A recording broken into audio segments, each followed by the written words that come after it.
Okay. All right. So let's move into today's topic.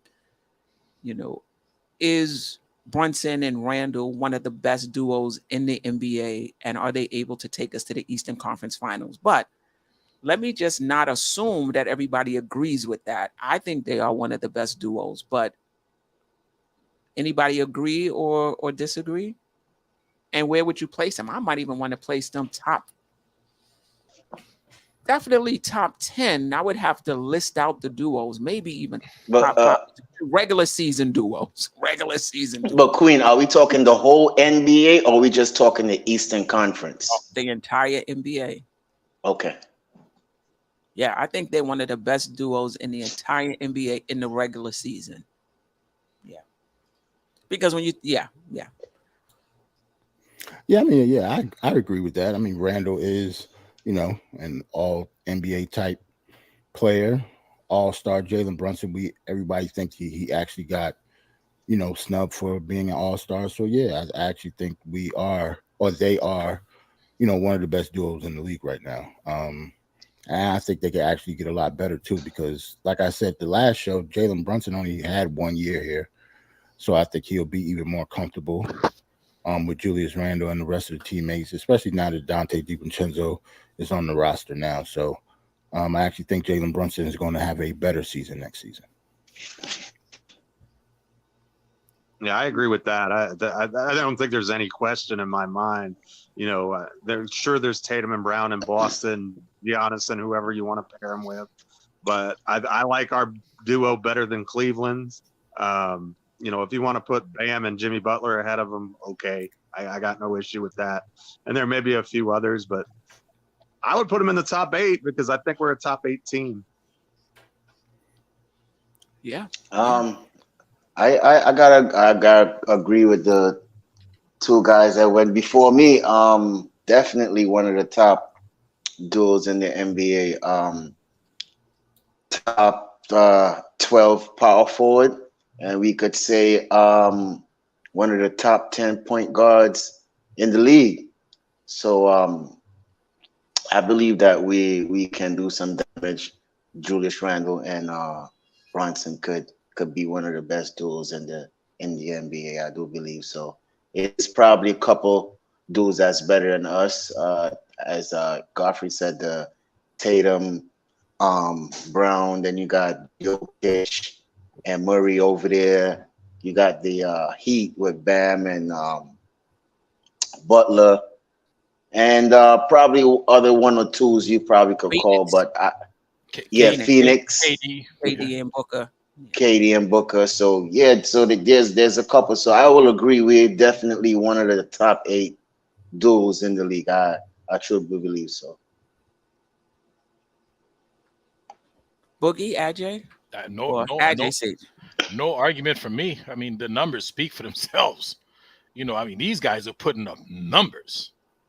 They're putting up top numbers in the NBA. Even some of the duos who probably sound sexier or sound more superstarish. These guys, Jalen Brunson and Julius Randle are putting better, more impressive numbers than those guys. Those guys maybe get more recognition, but these guys are putting up some numbers. So yeah, you get no argument from me there. That's like definitely the top duo in the NBA. Yeah, and even Butler and Bam. I Bam think about that. I'm like, maybe. I mean, I wouldn't argue it too hard, but if you look at the numbers, they're a better duo than Bam and Jimmy Butler. Right. Look at the output. Right. So, Boogie, you wanted to say something before I get to some of these comments that'll help spur the conversation along as well? Well, right now I was at number 6, and I was, trying to make sure that I don't miss out on anything. I got, as far as what I put is Denver, Phoenix, Boston, Lakers, Milwaukee, Miami. That's where I'm at right now, and I'm trying to make sure I don't miss nobody. Right. But what you calling that top 8, that looks like that's right on the money. So either they're going to slide in that 7th spot or that 8th spot, because you can't go anywhere else, I don't think, of right now. And like you said, them guys is putting up regular season numbers. But the thing is, which one of these teams right there are they going to eclipse this year? Because Julius said it best himself. We're just getting started. This is our first year together. So long as they feel like that, and they know they got more work to do and more improvement and more, you know what I'm saying, understanding on what to do with and for one another, and let it guide the team, then they're gonna move up that rack, you know, and put up some more numbers. But yeah, you got it right on the number. They definitely top 8. Right. Now, what do you think Can I this? say one more thing, Queen, before Absolutely. you continue? I Yes. see in the chat they talking about pick and roll. It doesn't necessarily have to be pick and roll in order to be a duel. They just two players on the team that's killing it for the New York Knicks. You don't see Jason Tatum and Jaylen Brown doing pick and roll That's right. for them to be even be a top duo. So y'all stop that, man. Is just two dudes, all stars that's on the team that's considered a dude that's carrying the team. It doesn't have to be a pick and roll all the time, yo. You know what I mean, with that particular person. So, you know, just broaden your minds a little bit instead of just that one thing that you saw back then with pick and roll having to be a duel all the time. That's what I want to say. Well, Staffer, thank you, co-host. That was actually my next question that I saw in the chat. Some people were, was saying, they're not a duo because they don't they don't run pick and rolls. They're not a duo because when they're on the floor together, they're negative. I'm not sure. What? I'm not sure that's the case. I know there are some stats, particularly in cleaning the glass subscription required, where you can actually plot, different 5-man teams, and you can get, the stats on them in terms of, how does the team, what's the offensive rating of this particular grouping of players? What's the defensive rating? So you can actually look at the different times when Brunson and Randle were together, but they're always with somebody else. They're always with, three other players. But to your point, Staffer, are we saying that because they don't play off of each other, they're not a good duo? Because remember, there was a time when the complaint in Boston was that Tatum and Brown didn't really play off of each other that well. And there are times, with the Knicks with it looks like Brunson and Randle are taking turns. But can you still be a duo if you're not playing that well off of each other? I think you can. To me, it's stylistic. Both of their strengths are in isolation. And so they just happen to play on the same team. So, but a lot of what they do is in isolation. And you've got, if Jalen Brunson is one of the best finishers in and around the rim and in the painted area, so he gets a lot of his stuff, in the paint and off of one-on-one stuff. And Randle does a lot of that too, but they both, in my opinion, they increase each other's effectiveness. And with Brunson on the floor, I think it takes a lot of the onus off of Randle to be the playmaker or the number one guy. And I think we saw this year he can just focus on his shot chart, taking it to the bucket or shooting the 3-pointer. We saw a lot more of that. I thought his shot chart was really good this year, as far as taking efficient looks at the basket. And so I think that Brunson opens that up for him. And I think that it goes both ways there. So, do we want to pigeonhole a duo to they have to play great pick and roll together, or I think that's kind of just nitpicking the situation. I don't think that has any bearing on it. They're both, well, Randle's an all NBA player and Brunson should have been an all-star. So I mean, that to me, that's the only qualification that's needed, and the rest of this stuff is semantics. But that's how I feel about it. Yeah, I agree. Anybody else have a comment? I just want to say for the record, I just pushed the Knicks to the 10th. Okay. And at the number 7 spot, I got coming in because being that we said Giannis and whoever, you can go Giannis and Lopez. So you gotta put Steph Curry in there and with whoever he rocks with. And the only reason why I put them above in front of Sacramento with their duel with Sabonis and their point guard is because they did knock Sacramento off in the playoffs. So I went Golden State, Sacramento. And even though he's been getting in trouble on the outside of the court, when he's on that court, I had to give Ja Morant and Jackson.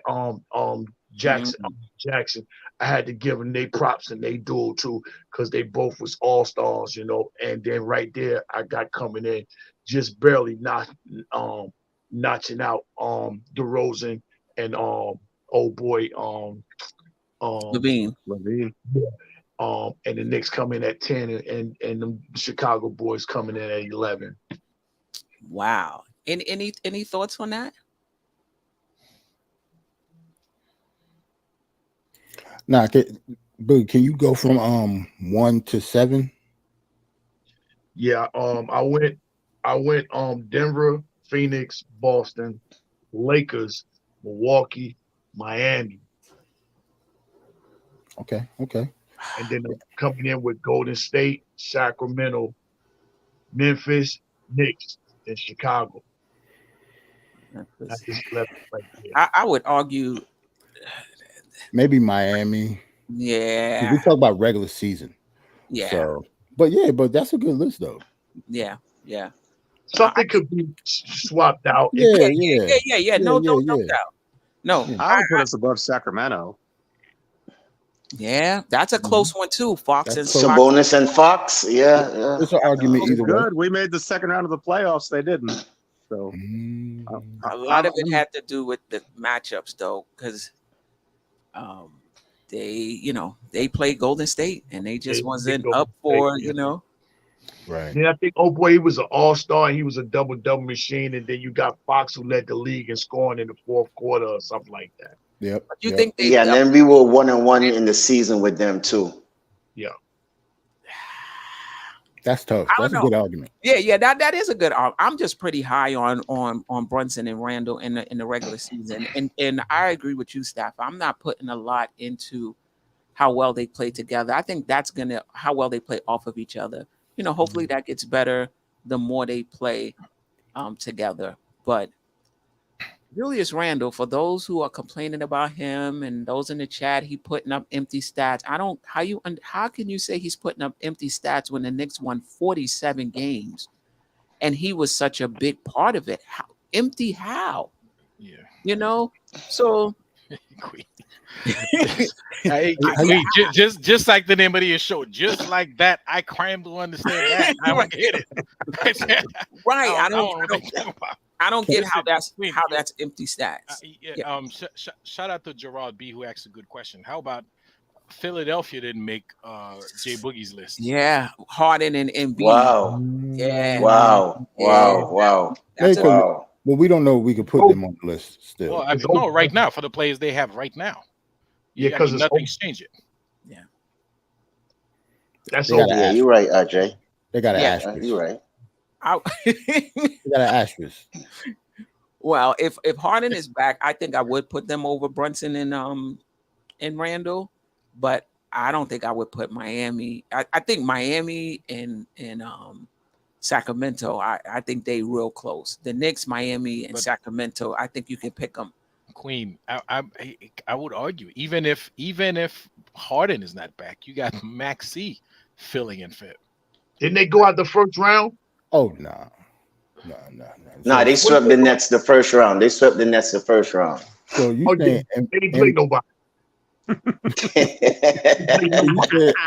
You saying Embiid and Maxey is a better duo than No, I'm asking. I didn't say. I'm just asking. Oh no. Because that doesn't mean Maxey is better than Brunson and Randle. I'm saying as a pair. You know what I'm saying? The final but and Knicks 100 AGM said it it's kind of like a one-man show in Memphis when I watch him. I might argue that too. I think Randle is better than Jackson. We have to remember the defensive side of the floor too. You got to remember that. Easy defensive reigning player of the year too, Queen. Yeah, that counts. Yeah, that counts. Right. Trust me, chat. Trust me. I got 2 songs on Julius and one on Brunson. Trust me. I love our guys, but I got to make sure they stay hungry. Listen, the more we talk about this, the further down the Knicks go. Man, I don't like this topic. Right. The more we talk about it, the further down they slide. It's just even better for them to go listen to the podcast of Julius Randle with me and you. Yes. And then after we're going to, which is the good, and then we're going to have the bad with Anthony D coming up soon on that podcast. So, check it out on all y'all streaming podcasts. My thoughts and feelings about Julius Randle. So you already know. Yeah, let me bring this up. Shout out to Anthony D. He was going back and forth. I don't know if I got a firm yes about whether he will do it. Steph is trying to hide her frustration with Randle. Steph, the truth will set you free. Listen, I'm on. See, there you go. I'm on. There you go. That there are times when I am frustrated with Randle, and there are times when I think he could be better than he is. That being said, I'm definitely not one of the fans who think the team is going to be better without him, who thinks he puts up empty stats, who think that no matter what he does and how he does it, I'm not one of the fans who will never, ever give him credit. So, yeah, am I frustrated with him sometimes? Yeah, absolutely. Am I disappointed sometimes? Yeah. Do I think he has talent? No doubt about it. He's the most talented player on the Knicks. And that, to me, it's not even close, just in terms of pure talent. It's not even close, but he's just not there yet. And I'm not one of the Knicks fans who feel that, he's going into his 10th year, we can't expect any more. Listen to the podcast. I talked about how he improved from year 8 to year 9. That he's only had 15 playoff games. So how can we say, when you look at somebody like Jimmy Butler, who's at 119, and you look at these other guys who's been in the playoffs year after year after year, they perform better because they've been there enough. And a lot of those guys struggled their first few years in the playoffs as well. So I'm not ready to say that Julius Randle can't get better in the playoffs after just 15 games. To add to your point, Queen, I saw on Twitter yesterday or the day before, Jaylen Brown, they backed up the Brinks truck for him. Yes. That $300 million or whatever. And they posted Randall's stats next to Brown's stats. And I know they play different positions, but Randall's got him beat in like nearly every counting stat. It's kind of crazy. Yeah. It's funny. We spoke about that too. Yeah. And some people will argue, well, Randle doesn't come up, in the big spots. There's been times when Jaylen Brown has come up big. There's been times when he hasn't. But again, those guys live in the playoffs. Julius Randle didn't get to the playoffs until his 7th season in the league. 7th. Those guys live in the playoffs, So I think it makes it different. True. I just want to get to some other.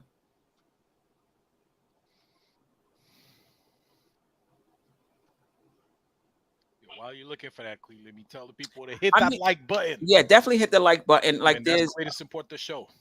So Sherwin is saying no, Randle is not better than Jackson. It depends on what you value. So if you got a middle of the road two-way player, okay, that's fine. He's not a very good rebounder for his size. He's just not. That can block shots. That's fine. But Jackson, he's not somebody where he's not carrying a team. So for me, when I look at players like that, skill set, does he have a better skill set than Randle? Okay, fine. Is he a better two-way player than Randle? Yes, he is. but you're not riding Jaren Jackson's back to the playoffs. You're just not doing it. We could talk about Randle once he get in the playoffs, different story. But you're not riding Jalen to the playoffs. He's not at the top of everybody's scouting report every single game, and he's still 20-10-5 or 20-10-4.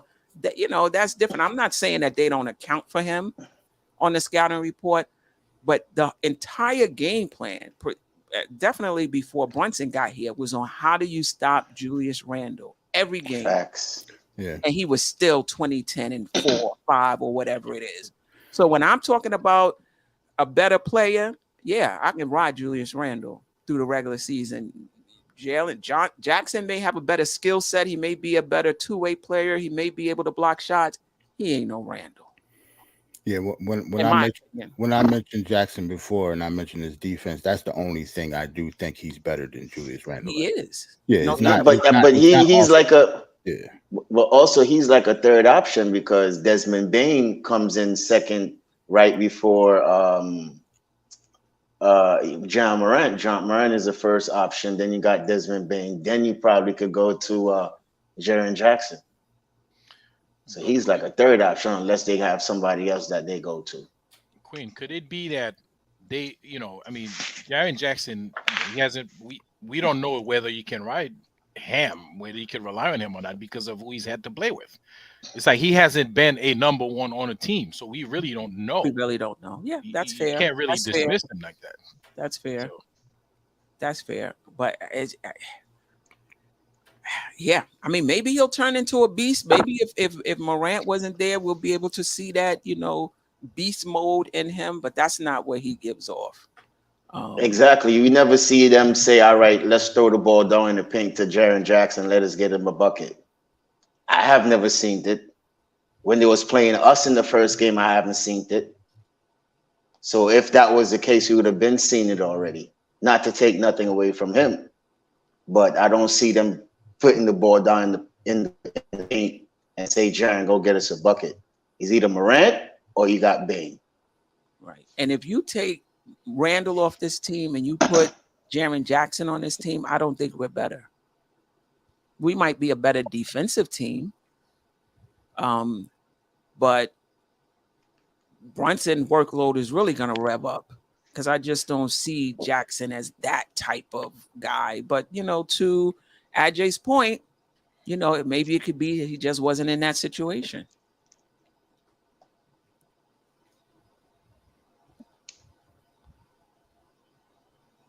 Everybody's real quiet. Are we good? Yeah, we good. Everybody's good. Okay. All right. So now that we got them as the 15th duo, 30th place all of a sudden. Right. Down to 15.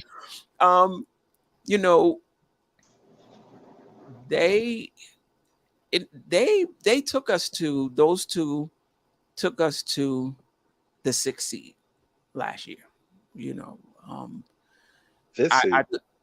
this past season. Yeah, I think there were stretchers. There were stretchers when we had shows about whether we have our number 1 and number 2 yet already, because they had stretchers where they were just phenomenal.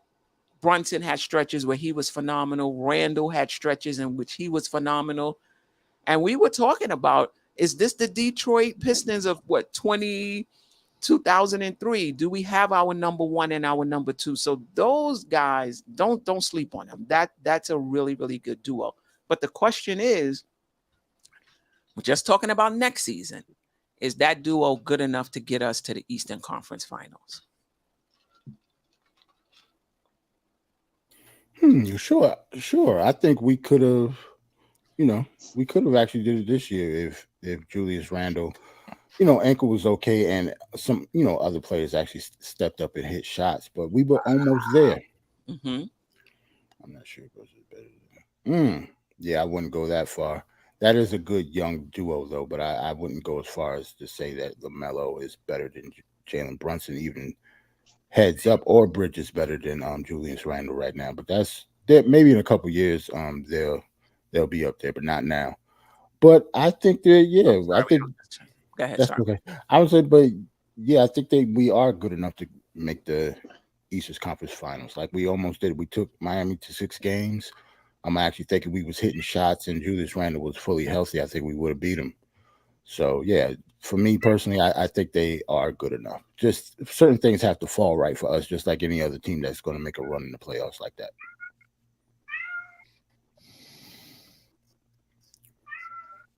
Once the cat meow, that's a yes.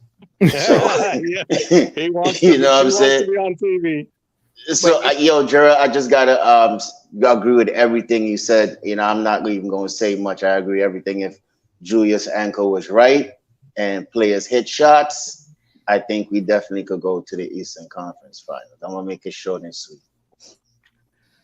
And do you think it's That plus and plus, we was the youngest team in the playoffs last year. So I would hope that another year of experience, maybe those shots fall next year. Simply because of that. We were younger than Cleveland. Cleveland Yes. is young. He was pretty young. Nah, Yeah, we're the youngest, RJ. The youngest, Yeah. for real, we was for real. young. Like we didn't count. I think they didn't count like Derrick Rose, and we talk about like rotation players. Because Rose Right. would tip the scale, man. Right. Rose would knock us down to like fourth if they actually picked him. But yeah, because like our rotation players, like the top like 9 to 10 players on our team, we was rated the youngest team in the playoffs last year. So yeah, shots fall. Julius Randle's not hurt. I think we would have been okay. Yeah, I agree with Julius Caesar. In my opinion, it depends on the supporting players around them. We need reliable play from a third option, and we have yet to get that from RJ. Right. Yeah, who was the third option in your opinion last year?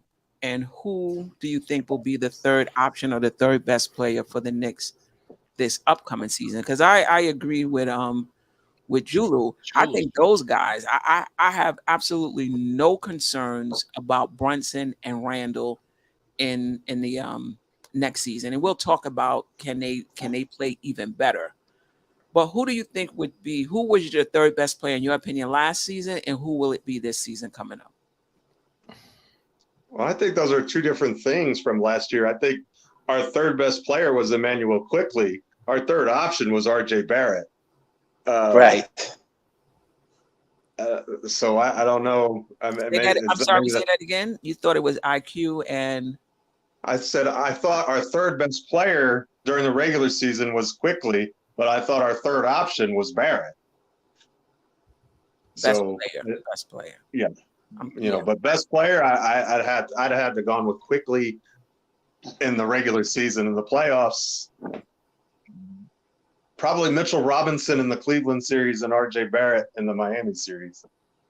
And coming up, who do you think is going to be our third best player this season coming? I'm going to go with Quickly. I like his game. I love his defense. I think he's got another level he can get to with his playmaking. I think he's playing for a contract. He wants to prove to everyone that he's legit, that he's a $100 million player. So he's hungry. He works really hard. He's very talented.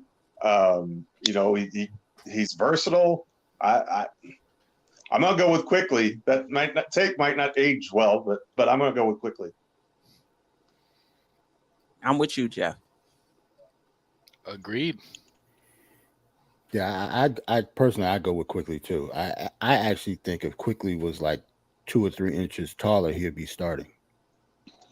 Yeah. Yeah. So when we're talking about third best player, I'll have to agree also too. It has to be Quickly, but in all politics, with this team, the third option is going to be RJ.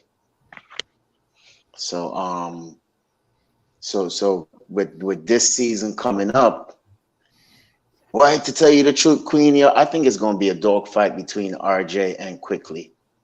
I'm not. That's in my opinion, because you have RJ that has something to prove also too. The fans is down on him. They claimed him as the golden child, and all these things they put on the young man already. And then as Godfrey just said, he's playing quickly. He's playing for a contract, and he wants to prove that he's that good and he could be a starter. So I think it's going to be a dogfight between both of those guys in practice to see who is going to be that third option. Not saying the best player, because we don't know that not as yet, because the season hasn't started yet. But last year we could say it was quickly. But this year, I think it's going to be a dogfight between those two guys. I know the chat mightn't agree, with the whole RJ thing. A lot of people is down on RJ, but let's see what happens when the season starts and see who gets the ball as a third option going into the second quarter. Well, guys, are we forgetting about DiVincenzo? He is on that team. Yeah, you think he's going to be third though? Exactly. So we have to see when the season starts to see where Giovinchenko role is going to be. We can't just put him in that position as yet. No, we're not going to put him in that position. As Queen would say. But if we go one-on-one, do we think IQ is a better player than him, or do we think RJ is a better player than him? I think for sure. I think so. I think IQ is. I think RJ is. I mean, maybe I got to do a little more work on DiVincenzo. I just I'm not. I see him as a good, solid player. I don't see him as a star. I see him as a role player. And that was one of my questions, that we already got a lot of DiVincenzo's. But I get it. He can handle the ball. He can defend. He's like a jack of all trade, and he shot the three at 40%. But if you look at his stats, he's still somebody, in my opinion, that's coming into his own as well. And what if we got a few of those? What if he pops like Jalen Brunson? Well, that's a whole different story. Yeah. Queen, with all due respect, you said he is a good role player, right? Mm-hmm. But so is RJ so far. Okay. I mean, RJ is not a star. Okay.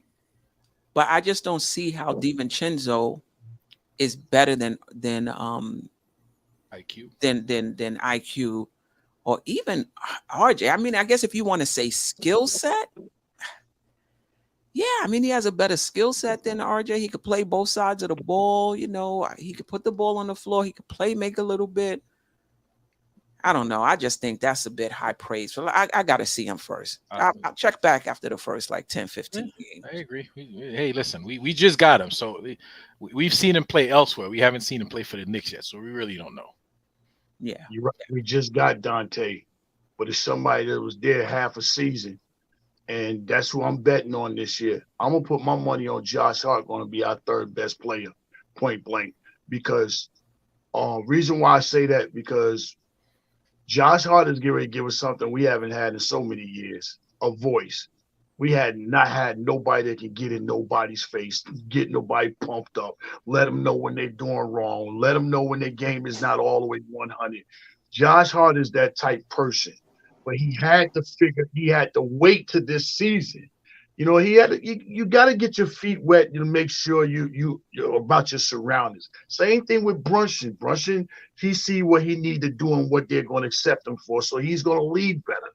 And Josh had to do that the same. He can't come in here off top, getting in people's faces and getting in people's grill. We haven't had one of them type ball players.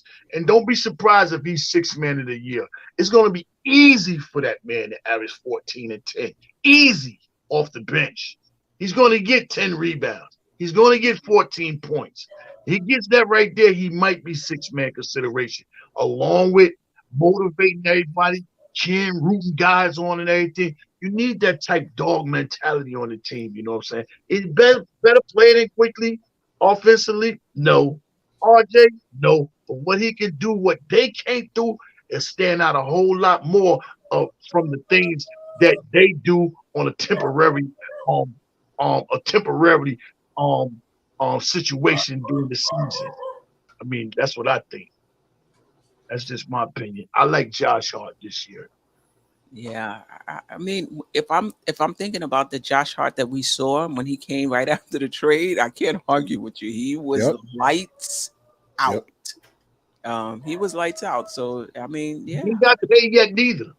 I don't know what they talking about behind closed doors, as far as with these people, with these money and everything. But them guys, they got something they got to prove. And I don't even think they're going to go along with Quickly's regular season. I think they're going to make Quickly prove that inside the playoffs. Prove it. I think that, but it might not happen. I could be wrong, but I think they want to see a little bit further. right, Of course, I agree with you. I agree with that 100%. 100%. right. Coach CR, Sire. Sire 617. Dante is a better fit than RJ. Julius Caesar Hart possesses great leadership skills, but if he's our third best player, we're not getting to the Eastern Conference Finals no time soon. I don't know. Who was Miami's? But I wouldn't. But I would have shot a third option. And I believe he think that he's not a third option. He believes he's just going in there to help the team, do the dirty work, get the dirty rebounds, hustle, bring energy. That's how I see him as a player. And I think he sees himself as that player. I don't think he sees himself as a third option. Yes, the leadership skills is there. He's been in the league for a while, and he knows, certain things, and he could give certain advice. But I definitely don't see it as a third option. I don't think so at all. Well, it's such an interesting thing to me because with the construction of this team, when it comes to crunch time, Brunson's going to be on the floor, Randle's going to be on the floor, Mitch or Hartenstein is going to be on the floor. So that's 3 of your spots. That means Quickly, Grimes, who we haven't even talked about yet, Right. RJ, Hart, DiVincenzo. So you got 5 guys for 2 spots. And I think we saw at certain stages last year that Thibodeau wasn't shy about keeping RJ on the bench and closing with Hart. Right. We saw that. Right. Which is true.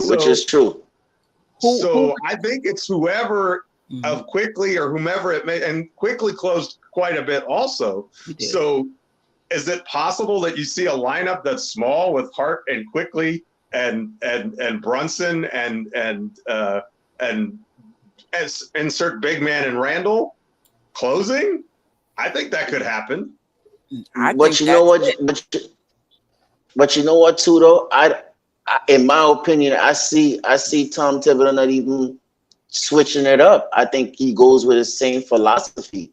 If RJ is not playing good, Hart is going to close it, and then for certain instance, if Grimes or Quickly is not doing it, then you have Giovincenko. So I think it's going to be a mixture, but I think he's going to go in with that same philosophy, with that same continuity, because that last 5 right there that close the game have continuity, and they know how to close games. So I don't think he's going to change a lot. But I don't think RJ wasn't in the closing unit though. No, but that's what I'm saying. Is going to have sometimes he's going to switch out RJ and put J Hart in there, and then if Quickly or Hart is not, doing what he needs to do that night, then Giovincenko could probably take one of those places, or Grimes. That's what I'm saying. Tom Thibodeau has a lot to deal with when it comes to that starting with that ending 5 when it comes to closing Who do games. you think the ending, like, because you're saying, what was the usual ending 5 in your opinion? It will be either Mitch or Hartenstein, right? You're gonna have Randle. Yeah. You're gonna have Brunson, of course, and then you had Quickly, but then when Hart came, he was closing games. Right. But Tom was at the feeling of the game between him and JR. So that's what I'm saying. He might change it. He might leave RJ in to close it, and if he's not doing his job, pull RJ out and put JR in as he normally do, right? and then go from there. And if he needs to switch it up, he just bring in Giovincenko or leave Grimes on the bench and have somebody else out there. I don't know. That's what I'm saying. With that last spot right there, it's gonna be something to deal with. I just don't remember RJ closing once hard. I mean, he closed sometimes. He wasn't a closer though. Yeah, I would see. I don't see RJ closing games unless he's a different RJ. But if it's the same RJ from last season, I don't see him closing games unless he's just on fire. But during the season, though, I hear what you're saying, but it wasn't most of the. It was most of the time. Yes, he was on the bench, but it had some times where he affected the game that Tom kept him in the lineup. Yeah. So that's what I'm saying. It all depends on the feeling of the game with Tom Thibodeau. Our Tom Thibodeau. Y'all remember on this episode, it's gonna stay in the vote.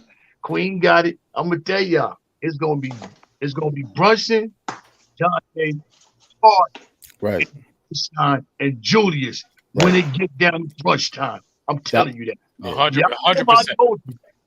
Was it 5? Was it 5? That's my 5 also. 100%, J Boogie. You right on. Listen, say it again. It's gonna be the Villanova boys. They go to the 3-man weave, all 3 of them. Plus Julian Randle and Hartenstein. I'm telling you. Okay. That's it. That's my closing 5 also. Guys, that's exactly what Tom Thibodeau's good. Tom Thibodeau doesn't play he plays the guys he likes. Okay. He likes those guys. That's what he's gonna play. Whether they win or lose, I mean, they'd have to either be in foul trouble or completely lose 10 games in a row with that closing lineup. Then he might switch it up. He's not changing anything. RJ Barrett's not gonna see the floor unless those guys. I don't think it's who he like here. I think who is just the matchups of the game and who, you know what I'm saying, how the flow of the game is going. It don't necessarily have to be who he like. You're now making it look like a favoritism thing, right? So I think is how the game flows and whoever he chooses to close the game. No, I'm not choosing favoritism because the same 5 that I called out closed the game last year.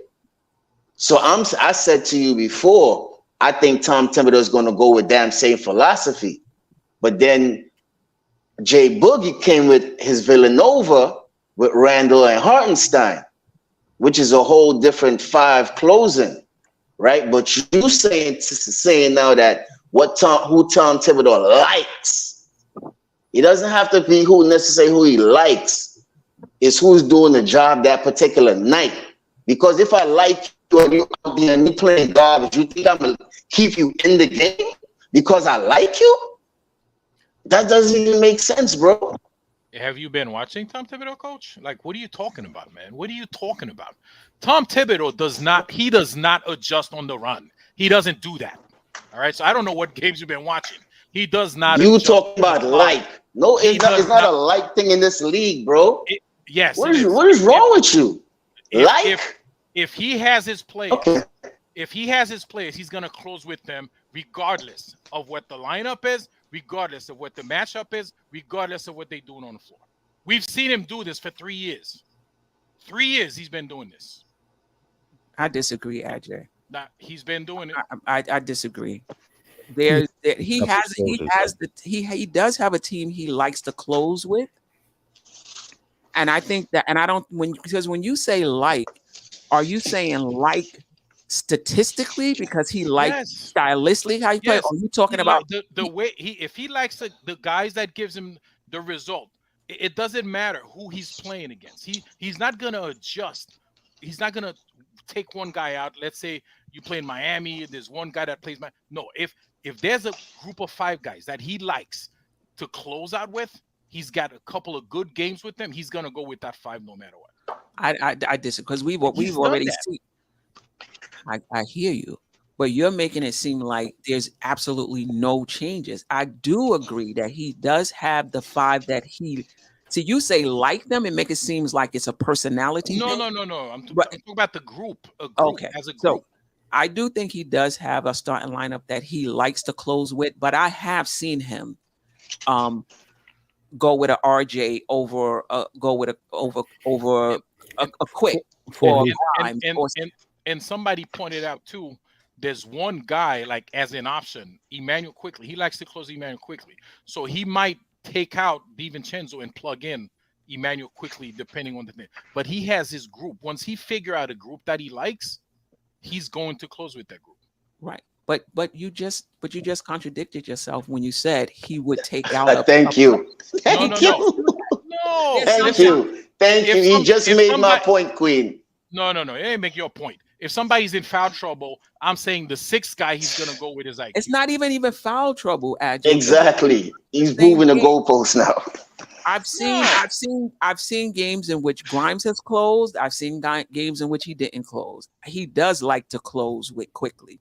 I've seen, particularly before Josh Hart got here, I saw RJ would close. Once Josh Hart got here, Josh Hart closed. RJ didn't really close that much, but there were times, depending on how RJ was playing, that he would close a game or two. So I agree with you. He does have the team he likes to close with, but I don't agree that that's just set in stone and he never makes any changes to it. And even sometimes he plays Mitch, and Mitch is having a great game, but then he'll close with Isaiah Hartenstein anyway, because he likes certain things in him with a certain group to close out the game for some reason.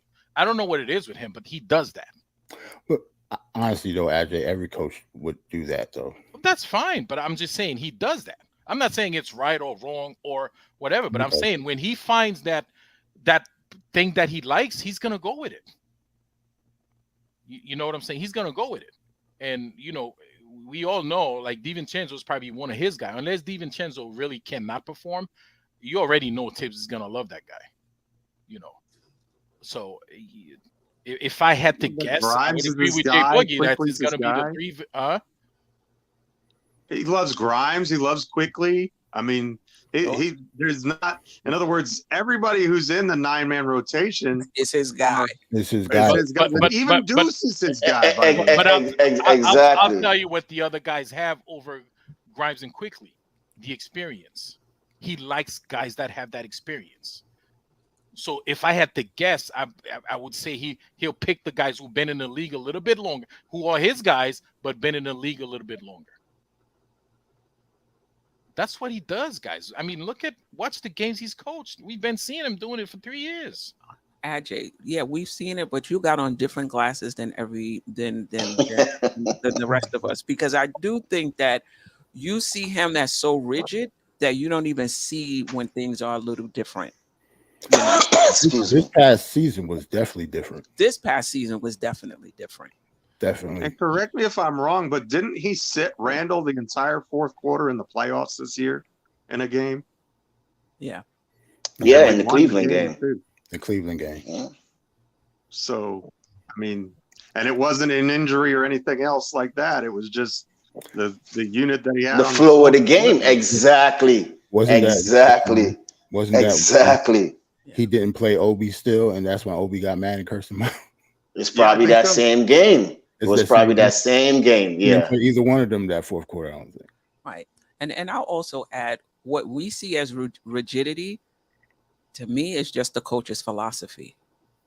If a coach has a philosophy, that philosophy kind of informs the decisions that they make, because there isn't one thing there isn't a right decision that every coach will make in a particular situation.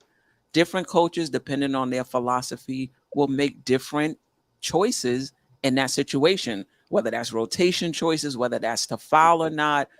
Different coaches, depending on your philosophy, you're going to do different things.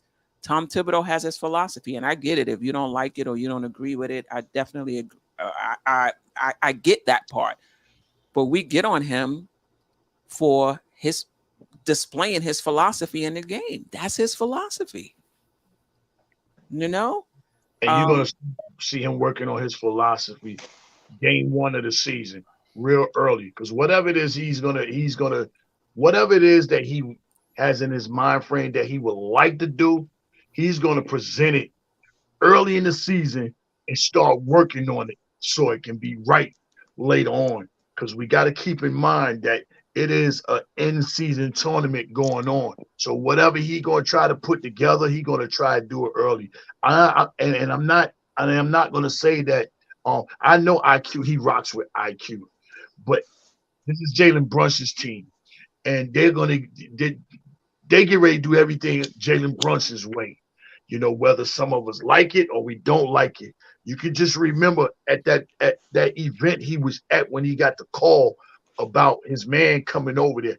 That wasn't a call to me that Josh came over here and he was shocked that, you know, he came to this team. That reaction to me was like, yo, I told y'all my man wanted to come, and I can't believe they got him. They got him. That's the reaction that I was taking from it. Not that he was shocked that he came to the team, but he was more happy that they did go get somebody that he was letting them know that, yo, he ready to go, and they get ready to get rid of him. So this is Jalen Brunson's team. It can't be Jalen Brunson's team in the FIBA, and it's not his team in the Knicks. And them people more, you know what I'm saying? They playing for the world. Stay tuned. Watch. But you know, I'm rooting for Tom. I'm rooting for Tom because Tom has not had a full completed roster yet, and we still don't have one.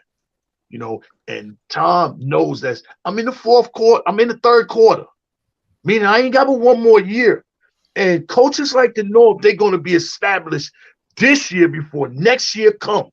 So he's not going to play around with guys thinking like, I don't know if he can. I'm not gonna be on it in a situation that I don't know if you're gonna turn up more than what you did last year. They got guys that he feel like they handle their business. You already know Jalen can handle his. DiVincenzo, he can get to the rack and shoot. And if Josh can shoot a little bit better, we already know he can get to the rack. You know that we on a mission, man. They ain't got us ranked as the 13th team for nothing this year. Yo, Jay Boogie, this team here is so defensively oriented, like going on into the fourth quarter. It's like you got so much people that you could put in to places just to defend with that same lineup that you said. And then you got the Jalen Brunson, DiVincenzo, got Jalen Brunson, quickly Jalen Brunson, Grimes. Then you could put either two of them with Hart, or two of them with Grimes, or two of them with. It's just the lineups is just switchable at any time. That when you see that fourth quarter comes, you know what I mean, we could send out any pit bull out there and they could get the job done.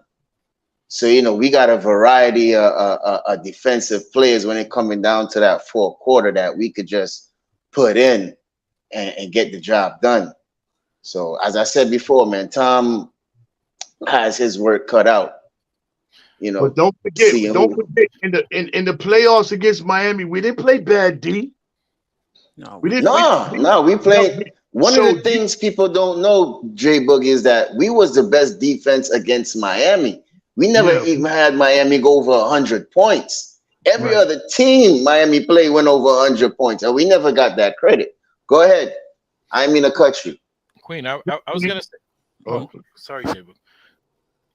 Queen, you just posted something. Somebody said, one of the stuff somebody said it's going to take Tom Thibodeau a while to get used to DiVincenzo. And they mentioned that Josh Hart closed on his first day. I think they said it's not going to take.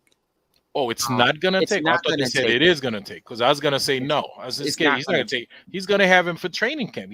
And first of all, they already know. They went after him. So they already know this player because they went after him. And plus they're going to have all of training camp and preseason. So it's not okay. So they said it's not going to take. My bad. It's not going to take. But what I will say, and this is something Ajay texted me earlier, you know, as a better defensive team as this team appears to be, at least on paper, and maybe a better shooting team. I'm expecting Grimes to be better. I'm expecting IQ to be better. I'm expecting DiVincenzo. If you look at his stats, last year was his best year. You know, he wasn't always a really good three-point shooter in the NBA. but it's still, in my opinion, an uneven team or a team that's not really balanced. It's just a lot of guards, 2 centers, 1 power forward. That's what it is. You know, Exactly it's not what a it is. really balanced team. And to Boogie's point, I agree. I don't think Tom has had a balanced team since he's been here. Somebody correct me if I'm wrong. Maybe the team with Burks but those were more shooters. None of them could put the ball on the floor. That was the issue we had in the playoffs against Atlanta. So he's never had a balanced team. So I'm hoping, I'm not sure, and we're going into another season without a balanced team in terms of height, position wise, but hopefully it's a bit more balanced as far as shooting. We shall see. Well, if you give DiVincenzo all those Obi Toppin corner threes from last year, you know, Obi at his best was like a 34.5% 3-point shooter.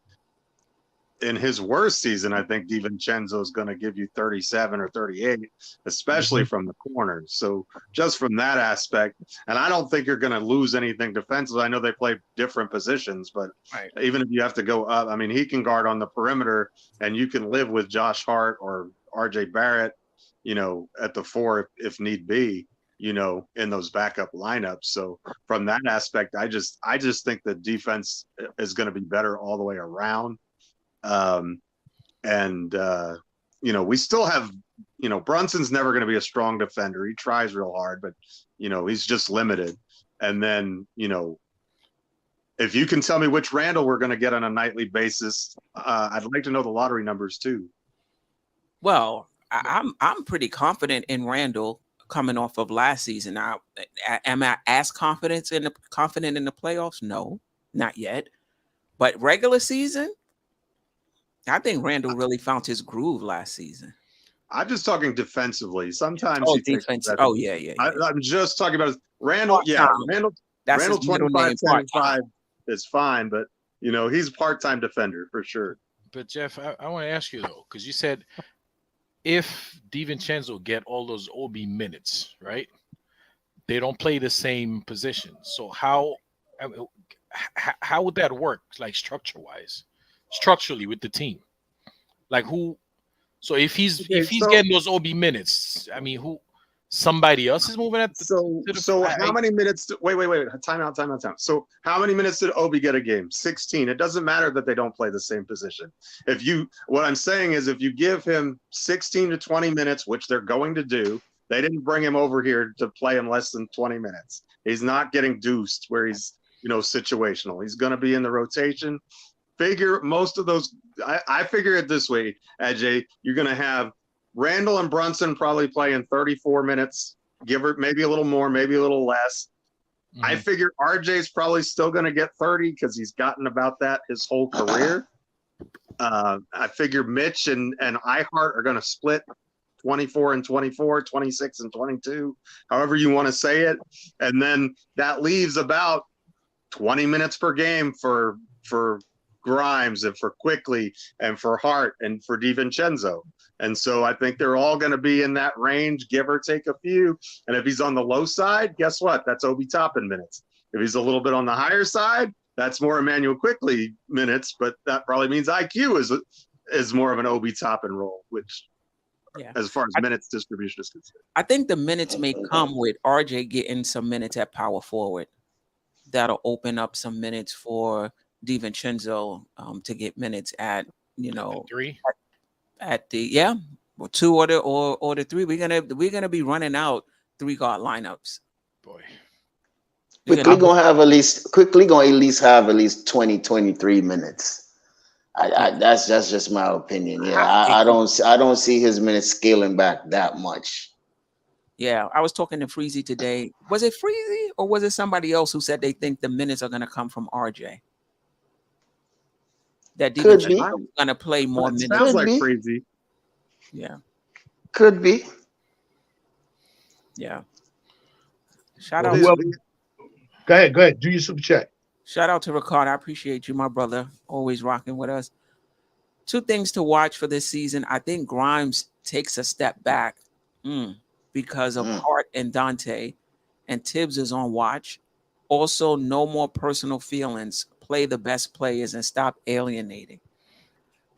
I think he did play the best players, but I get it. Yeah. The thing about it, I'm gonna say I hope fans will really like understand is like, all right, we know we didn't do the sweet blockbuster, bring in a big time name player in this team.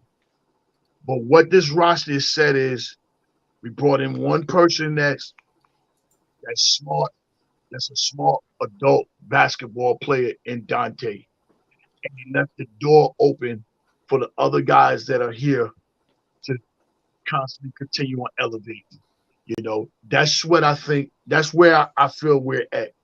We didn't get somebody that we wanted, our target, and that's still up for debate. I still think that they got a target on whatever it is they want to do and want to bring in the right player. But for now, the door is still open for these guys to continue on growing and proving themselves.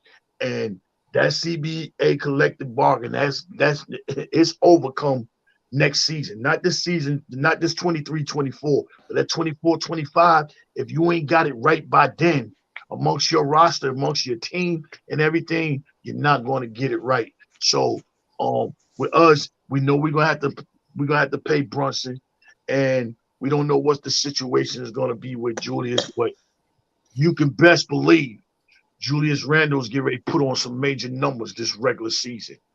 And if you think he's not looking at that boy over there in Boston and seeing what he just got and knowing that I've been doing the same thing and ain't really been showing up in the playoffs similar. Jaylen Brown ain't similar, been there like that too. But they've been doing the same thing in the regular seasons.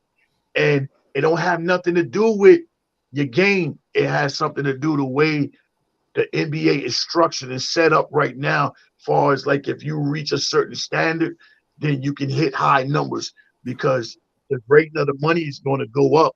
You know what I'm saying? The 10% every year. It's going to go up and it'll go up. So you're going to be in position to be able to get that, especially if this dude keep ringing along in them all-star games.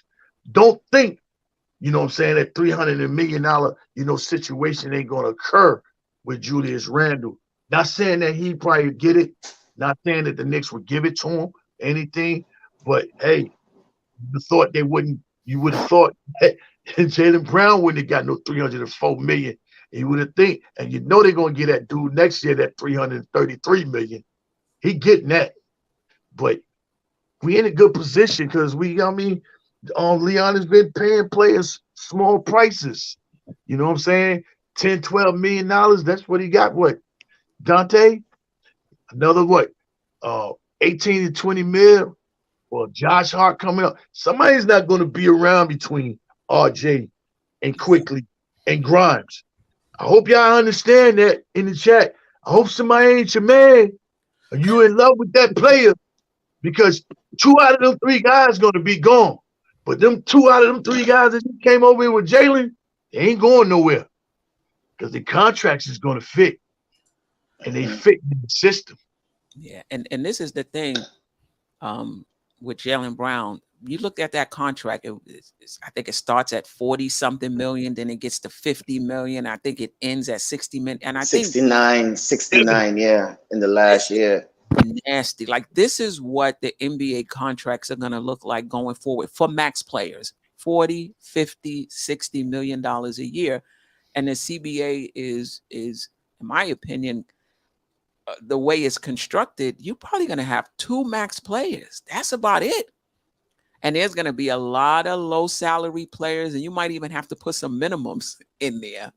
Now listen, when they're making 60 and 70, the salary cap is going up. So the percentage of the salary cap will probably still be about the same, but 2 max players, so, and these maxes are going up. So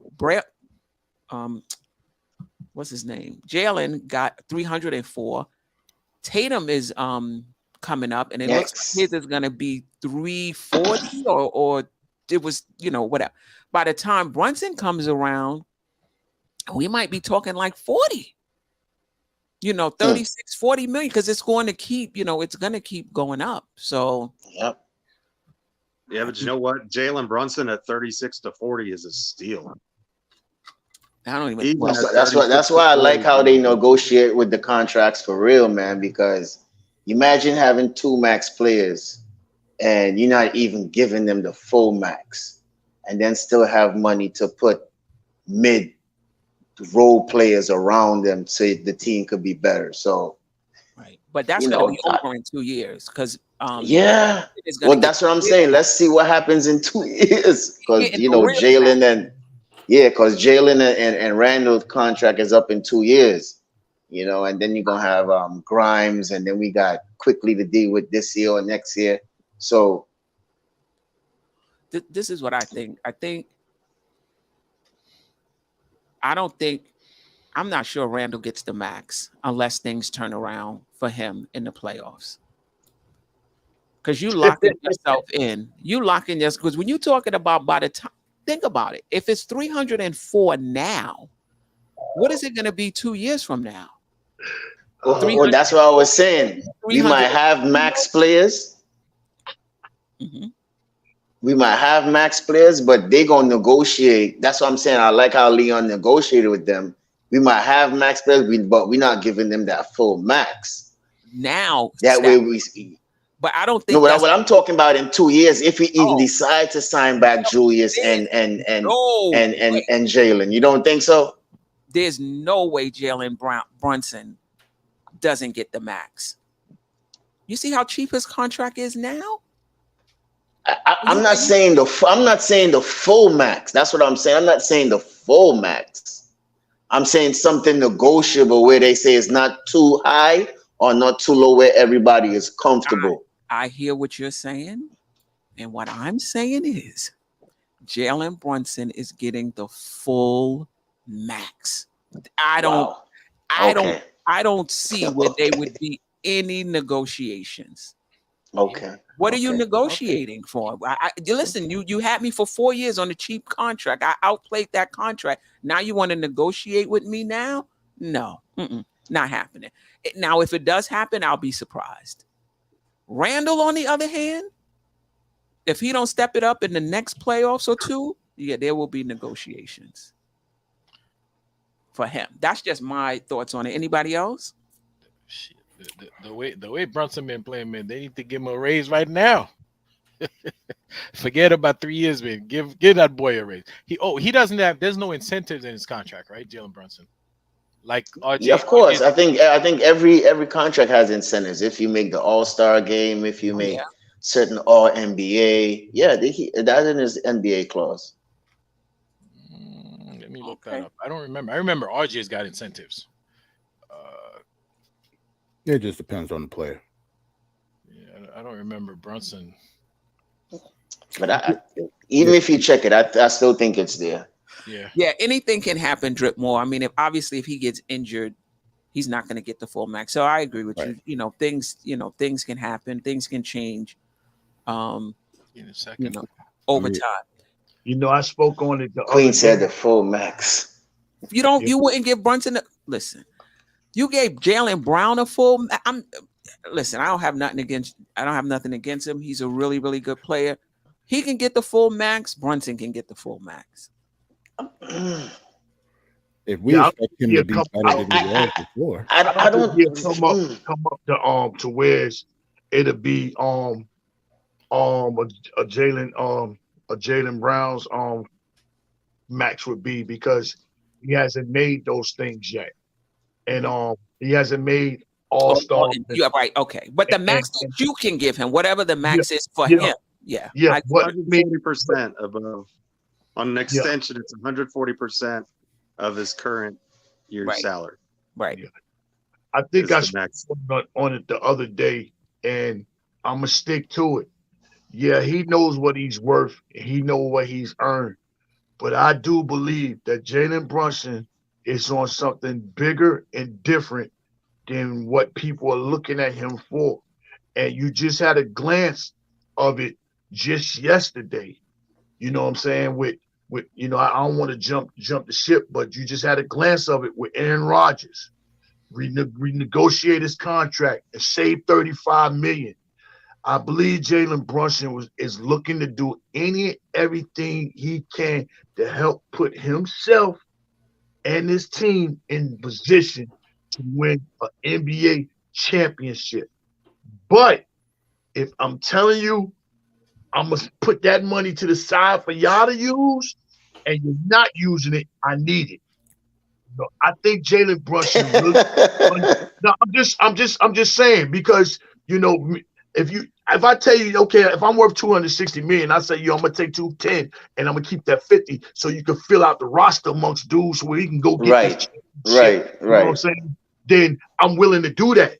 But if you're not filling out that roster amongst that money that, you know what I'm saying, that's going to make this team right, then I'm not going to do it. And of course, he'll be the last one to get his money because he want to make sure they're doing the right and proper things, you know what I'm saying, around him. I think Jalen Brunson realizes that this is the greatest and biggest, and this is the greatest championship that can be won in sports right now. Not a Dallas Cowboy, not a Yankees, not the Jets will be big, but you're talking about the Knicks winning a championship. You know how humongous that would be? Right. I mean, it's going to blow out of the water. And for anybody to be here, and that's our leader, I think that's what he wants more than anything, because that'll solidify him for all the years they say, you're too small, you're not fast, you don't play no defense, you can't do this, you can't do that. But he came to the Knicks after leading Dallas to the playoffs, deep as they could be, without Luka, and then you traded me and brought me over here. I came over here and signed, and they didn't go nowhere, and I just led us to at least, you know what I'm saying, the second round, and I get a championship? Stop playing with it. I'm already at FIBA. You're already saying, Steve Kerr already said, yo, I'm leaning on him. It's his team. Jalen Brunson has become a voice in this league. Point blank, whether you like it or not. And that's our point guard. That's ours. I'm riding with him. By the way, I was going to say, I see that his contract, I don't see incentives. His contract is fully guaranteed. There's just a 10% trade kicker on it. Right. So it's fully guaranteed for that $104 million. 104. Yeah. Wow. What's crazy about that though is everybody said we overpaid at the time, thinking that he was going to get paid $80 million for 4 years, and we went 104, and they said we were crazy. I remember those takes. I remember they overpaid for a mediocre point guard. Well, what you think now? What you think now? That's what I'm saying. If the super max for him is like 280. I see them probably giving them at least 250. And I see what Jay Boogie was saying. That's what I'm saying. He's going to negotiate where he's going to have level out some money to fill out the roster. Just like that's how I feel like they're going to. I don't think he's going to get that full super max. This is two different things. We're talking to you and saying you could take the max. That's on the table. But if you take a little less than the max, we could do A, B, and C.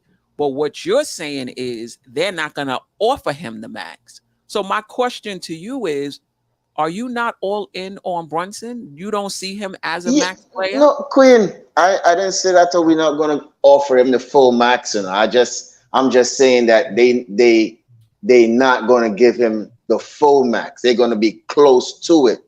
Where the organization is good and he is good. Just like what I said earlier, and Jay Boogie even solidified even more, where the rest of that money is going to fill out the rest of the roster. Yes, he's eligible. I understand what you're saying. He deserves that full max, but knowing how they're going to go in negotiating, they're not going to give him that full 100%. Okay. You know what I'm saying? Same with Randle too. If Randle don't walk, right? A full max though. But I'm just saying though, he's not gonna get, just like the contract that he got. It wasn't what he deserved, but he think he could have got a little more. But he took a discount also too. So coming up in this next negotiation, he's gonna get a little kick, but he's not gonna get that full kick. So Stafford, you think he's gonna get another discount? I mean, they're gonna deal with him right. They're gonna deal with him right. As I said before, just like I said with Jalen Brunson. This is just my opinion. Of course. Just like how they deal with Jalen, they're gonna deal with him also too. They're gonna give him something nice where he's comfortable. The organization is good, and he is good, and where they have the rest of the money to bring in players or whatever may be the case, so they could fill out the roster, so they could keep the Knicks as a playoff team every year. That's all I'm saying. I hear you. How does one player getting the max keep you from signing other players? You look at all of these teams, they have 2 players on the max, and they're still able to build out their roster. Yeah, but some of them is not even high-end role players, though, if you really look at it. Look at Phoenix. Are any of those guys over there high-end role players? But they got 3 max or near. Right. But exactly. But they got minimum role players like Bowl and whoever else you want to put on that team. So that's what you're going to have to do. Go ahead, Queen. Sorry. The point I'm trying to make is they have to do that because they got 3 people on a max. Right? Or on a near max, and Bill, Booker, and KD. So yeah, they don't have a lot left. But if you got one max player in Jalen Brunson, and he got to take a pay cut so you could fill out the roster. He ain't taking a pay cut. One max player. I mean, but we trying to get at least high end role players though. That's not Brunson's problem. It doesn't keep you from. I understand that's not Brunson's problem, and you totally missing my point, RJ. But what I'm saying to you is the better role players that we have is better to complement the max players that we do have. Where did Queen go? She disappeared? She bounced out. Yeah, but she'll soon come back. But let's just keep the conversation going, though. Stafford, you know what I'm saying? That's all I'm saying. Stafford, I get what you're saying. You're saying that the team will be better and all that good stuff. But Jalen Brunson, he's got to get paid, man. That he is going to get paid, bro. Full max. Yeah. All right. Well, we'll see in 2 years and see what happens. We'll see in 2 years. I think we'll be able to do both. We'll see in 2 years. I think we'll be able to max him and still fill out the roster. One max player does not keep you from filling out the rest of your roster. But I'm just saying not the full max. That's all I'm saying. Not the 100%. Okay. Not the 100. The point I'm trying to make, Stafford, is 100. No, I get you.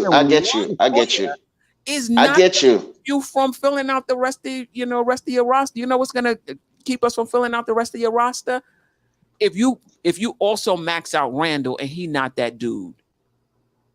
Because if you got 2 players and they not the guys, you're gonna need more and you ain't gonna have the money to get it. But if you have 2 guys and they are him, you need less because you got 2 guys. So it's important though that we keep in mind that as our ceiling goes up, like I'm just going to say, I'm not saying that they definitely are, but let's just say for the sake of argument that Randle and Brunson are both max guys and we are championship competitors. Let's just keep that premise as the floorboard just so I can make this point. Whether that's actually true, that's not what I'm saying. But let's just think about it that way, just so that we have 2 maxes. Because if you have 2 max players who are truly worth the max, then you're not necessarily worried about staying below the luxury tax, about staying below even the second apron. Because if you're competing for the championship, that's when you go all in. That's when you spend up to the above the luxury tax. That's when you spend all those assets. The reason the Knicks want to stay underneath the luxury tax right now is because they don't feel as an organization that we're there yet. Maybe we could get to the Eastern Conference Finals, but I don't think they feel like the roster is complete yet. So if you don't feel like you've got a complete contending roster yet, then you want to hold off on starting that clock on the luxury tax as long as you possibly can. right? And to your point, it's less of a problem if your two max players are actually max players. The problem becomes when you have somebody who you're paying max money to, and they're not really a max type player.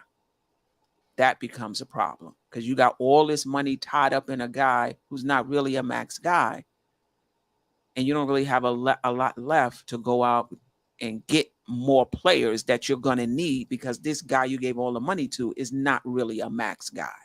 And I think that's where you're going to run into problems. And that's why I think as well as Julius Randle has played in the regular season, the playoffs is going to make the difference for him in terms of whether or not he's going to be around 2 years from now, because you can't max out a player who's not showing up in the playoffs. And the ankle was an issue.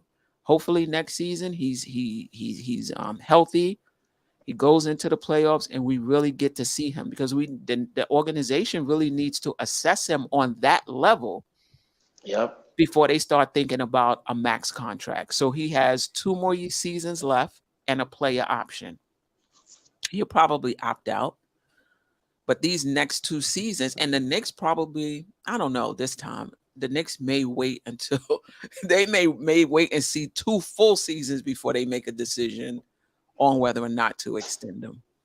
But isn't it interesting that that Brunson, Randle, And Thibodeau and Rose all expire in 2 years. Same year. So if they're not getting it done by then, all 4 of them may be out the door. Nah, everybody, the whole office, everybody. Everybody is got up under that 5-year deal. Leon, his whole personnel. So if it doesn't work, because you can best believe Jalen's going to come in sometime this point during this season or very early next season, so he can know, what am I doing? What am I doing right here, right now? Because this is the 5th year for everybody. Am I extending? What is it? And Leon going to have he's going to have something in position that for Dolan to feel comfortable about. Okay, this can work. So that's why I definitely look for us to bring in a player during this trade deadline, and I definitely look for us to bring in another player during the off season next year. So that way, if they have to go into next season, they can sit down and show, you know what I'm saying, James Dolan, what we got this year and what we looking to fight with. You know, that's before Jalen and Julius' contract comes about. That's why don't be surprised if 2 new players get on this team in that starting lineup. One at the trade deadline and one at the end of the season. Really, that 2 and that 3 spot is up. It's up. And I want to point out, that's very interesting, because that's a risk. That's the risk that these players take, right? When they take less money with the promise of a future better payday. Like Josh Hart, he opted into his contract, right? What if the front office that made him the promise get canned by December?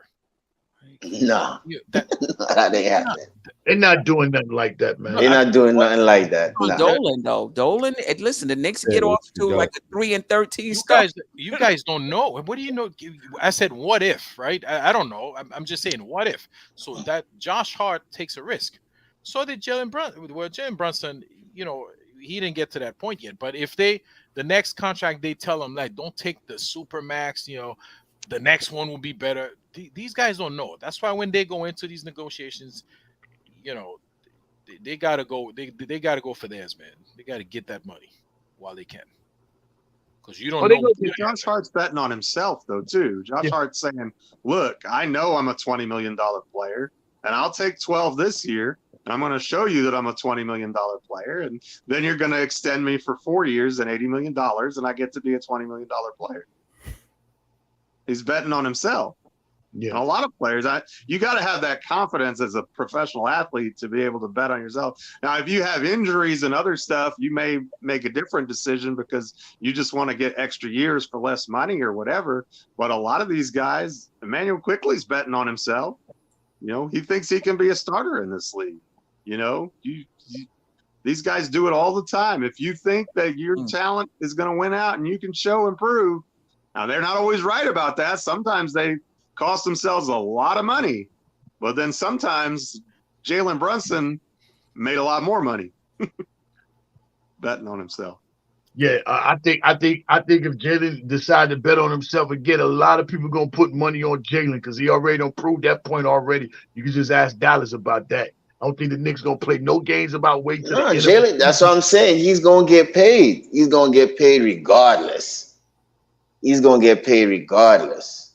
You know, he's gonna get paid. And one thing I wanted to say to J Boogie, you know how I think if the front office gonna stay is if they extend Tom Thibodeau's contract. Right. If Tom get a next contract, you might see the front office probably even staying in the league a little longer also too. Probably the same length. That could be some reason, but I still believe it's on Leon Rose. It's what Leon Rose has on that roster when he knock on James Dolan's office and show him what he has. Because everybody is up for grabs. And 25, Leon cannot have a job. His contract, James can say, well, I'm not giving you another contract. I'll go get somebody else. You know what I'm saying? So Leon is right now he's going to have to prove to James Dolan right now that I have a team right now that I feel that we're going for the championship. 10 games short last year, one more player this year, one more player next year. 2 players to go along with Jalen and Randle before their contracts come up is what I have going on. He's going to have to prove to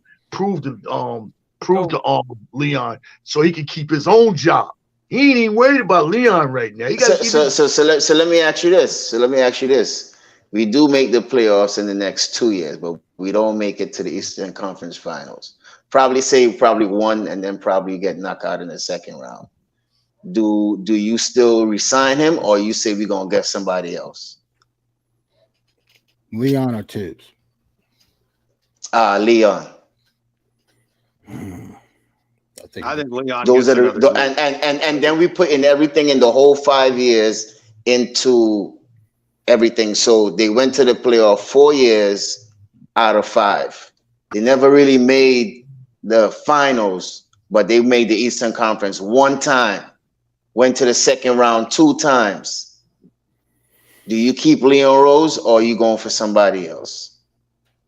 I just think it depends. It depends on a few situations. Like if we're in the second round and we don't have home court advantage and we lose in a game 7, that was a nail biter, you know what I'm saying? And he added one other person to this team, then he probably get some more. He probably get another look to make it right during that offseason. But if we go anywhere to that Eastern Conference next season with one other move, he's getting ready to knock on that man's door and say, yo, I'm looking to bring in this certain person right here by any means and keep these certain guys that's got us to the Eastern Conference. Are you willing to go over the tax? Because I feel like this is it. He's gotta have proof of whatever he's gonna talk to that man about. You know? Well, that's what I'm saying. That's why I brought those results to you. So with those results, do you go ahead and still re-sign him? Well, that's why I said it depends. It depends. Well, he said 4. They've been here 5 years, and we went to the playoffs 4 times, and went to the Eastern Conference Finals. Is that what you're saying, Staffer? Yeah, we went to the Eastern Conference Finals 1 time, went to the second rounds 2 times, and the other times we didn't. One season we didn't make it, and one season we got knocked out by Atlanta. So those are the results in the 5 years. So in the next 2 years, we're pretty much going to lose in the second round this coming season, and then the season after that, lose in the Eastern Conference Finals. But I think however you want to put it. Right. That's too late. Yeah, I was about to say the extension is going to come between year 4 and 5. Yeah. Yes, next year, after next year. Yeah, you're not gonna go into year 5 lame duck without a contract. Exactly, Queen. Yeah, you're not going to play. So this year, so you're saying this year is a big year for the front office and the team. Mm-hmm. Yeah, I think, and the thing basically, Yeah, it is. Yeah, I didn't even think about it like that. The extensions are coming or not coming next off season. Mm-hmm. Well, if you Dolan, you really don't have to extend them after next season. No, No, I mean because like what as Leon Rose, let what you them go gonna to do? free agency. Yeah, what you as Leon Rose, what you gonna do? You have to stay until your contract is up. So yeah, I don't have to give you an extension to that at the end of the last year if I don't want to. Right. As the I owner. think that just puts a lot of pressure on the front office.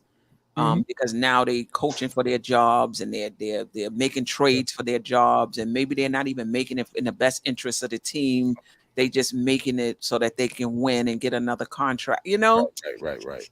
Not thinking about the future at all. Right. I get that.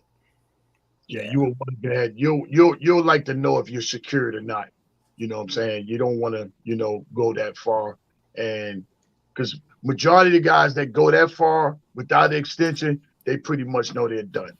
And they probably call them in and let them know, yo, we're moving on. That's why we haven't extended you, blah, blah, blah. So don't look to do any on a what I'm saying, don't look to make any type moves. Don't make any moves because you're going up out of here. Right. Shout out to Steve Mills too, man. He was going up out of here, and he made it right for us. Shout out to Mills. Yeah. That great I don't see a scenario where we're in the playoffs 4 out of his 5 seasons after where we were when you don't see the scenario if we make the playoffs. Yeah, we're in the middle of the that next scenario now. 2 years, that will be 4 out of 5. That's right. You must not think we're going to make the playoffs. You don't think we're going to make the playoffs, Julius Caesar, this season and next season? Listen, if we don't make the there's a playoffs. We don't make the playoffs. Stay out of here. Yeah. Right, We'll be having a different conversation if they don't make the playoffs next year. Guys, can I? Mm-hmm. I like to look at everything you guys don't look at, right? Mm-hmm. Okay. We can make the playoff the next 2 years, right? And they out of here anyway. And I'll tell you why. James Dolan is under, I'm sure you guys know that. He's under a constant bombardment of people telling him, we could do better, we could do better, we could do better, right? He might buy into one of those people and say, listen, these guys, they took you as far as they can. You need to change that regime to go beyond that. And he pulled the trigger. That's possible. That's possible. But anything is possible. Especially with Dolan, anything is possible. He did. He pretty much did that with the Rangers a couple of years ago. He did. Yeah, that's true. And then you have a guy like, what's the name of the guy who just left Golden State? He might sit out 2 years. Bob Myers. Bob Myers. And let's just say he wants to get back in the organization, and you never know. Exactly. And tell Dolan, you never know. Look what I did with Golden State. You never know. You never know. It's possible. I think he still give him the benefit of doubt. You gotta know. He's made some moves, and we have won some games, and we have had some players become all-stars and win awards and stuff like that. And the team is looking pretty good. But then he's also been saving James some money and everything. When has it been? I mean, you don't even look for the Knicks to have a playoff team, and the most money, the highest paycheck on that team is $28 million.